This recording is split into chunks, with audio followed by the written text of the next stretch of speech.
We are in Tucson, Arizona, unloading 33 boxes of clothing from Orchard Ridge Church. With us is Peggy, who is one of the primo volunteers at Casa Alitas. They distribute the clothing. And I want to ask Peggy, where do the clothes go from here?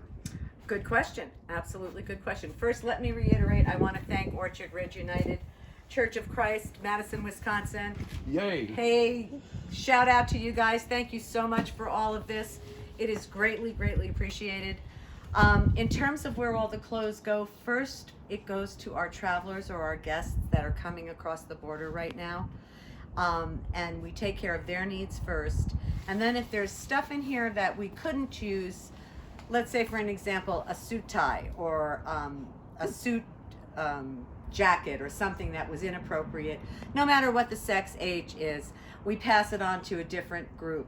Excellent. Our second, after we quell what we have, if there's stuff we're pulling from here that we're not going to use, then our first step is to the border shelters that we partner with. We have a border coalition, so we're partnering with shelters all along the border in Agua Prieta, in Sonarita, all over, and we give them the clothes. They take a lot of stuff for winter. I just loaded them up with stuff for summer clothes for children. And then after that, I use another agency in town. For instance, if I got a really cute little girl's party dress in here that really our guests are not going to use, it's not a practical item for them, that then would go to an organization in town called More Than a Bed, which is a foster care agency for Tucson families, and they have a free store. I'm all about the free store thing. If it's not for free, they don't get it. Good. Yeah. And then at the very, very end, we get a tremendous amount of donations, so some stuff does go to Goodwill, but I feel really good about that, because in turn, when we need stuff that we need right away, a certain size pair of pants or something, we might go to Goodwill to get it, so it's kind of reciprocal. And we appreciate the fact that you share. We know that you sort things out. You do a lot of laundry of the clothing that comes in, and you sort it by gender and age. Yep. So it's a tremendous effort on volunteer part, you especially. We have a great group of volunteers. And Amazing. the main Casa Alitas facility is not here. This is No. a rental unit just to store some of the overflow. We have 4 rental, Catholic Community Services, I believe, has 8 rental units here, but for Casa Alitas, we have 4. I've got one that's dedicated to my donations going to Mexico. This one in particular is children, older children, because I have one down there that's kind of a skinny, narrow one that's babies. And then I have one at the far end over here, which is this size, that's men and women. Excellent. Yeah, we tried to separate it as best as we could because we're constantly coming here to restock at the center because we don't have a lot of room at the center. And most of the folks that are coming into the States are coming across in Arizona?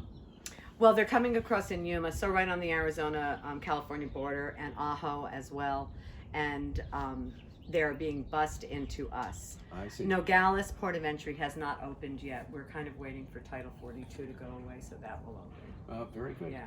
I understood, though, this may not be accurate, but some folks were coming in through Texas and being bused here to Tucson. Not that I'm aware of. It was kind of the reverse earlier on, where they were going to Texas from us, but I don't know if I've not heard that, because most of our guests right now, since we've been able to receive guests, which has been maybe now, it was shortly, I want to say January, we started to see a little trickle happen every now and then. Then our numbers got really big, between 80 and 100 a day. My goodness, that's they huge, were coming. Huge. Well, they were street releasing them in places like Yuma and Ajo, where there's no resources for them, or very little resources. Well, we applaud you for helping folks like that who have nowhere to go and no clothing on their back. It's a human right to be able to seek asylum. Oh, it is. Exactly. We agree. The last question I have is unaccompanied children, unaccompanied minors. Do you see any of those? We don't at Casa Alitas because we're really not set up to do that. And we haven't seen any, although according to our newspaper, we are in the midst right now of constructing a facility that's out by the airport that is kind of like a tent structure that they are going to bring unaccompanied minors into. I think it has a max capacity of 500. Will Casa Alitas be involved in helping No. them? No, okay. No, Okay. it's totally Border Patrol, and yeah, And this is not us, mainly yeah. families, yeah. yeah, we're families. Well, we appreciate this opportunity. We hope And to we're continue. singles too, single men and women. You Oh, know, at okay, first that yeah. was what we were seeing the most of, and fragile health situations, and now we're seeing more families, which is really nice to have kids around again.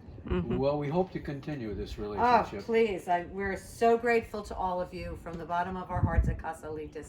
Thank you to I have to turn around and look, Orchard Ridge United Church of Christ. Yes, indeed. Thank you, Peggy. Thank you. Best wishes for all that you do. Thank you, and safe journey back to Wisconsin after sightseeing in Tucson.